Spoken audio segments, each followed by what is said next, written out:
এইভাবে সুন্দর করে লিখো এম,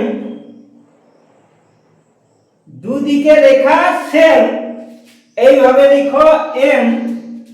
আবার হচ্ছে 1 2 রেখা, এই চোখটি হলো আঁকা।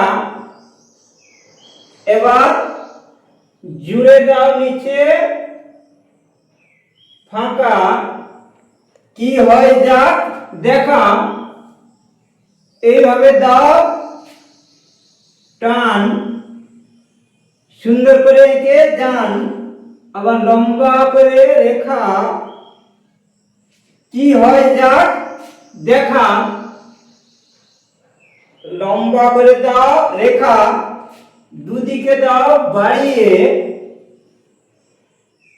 এই এরকম টানো আঁকা বাঁকা,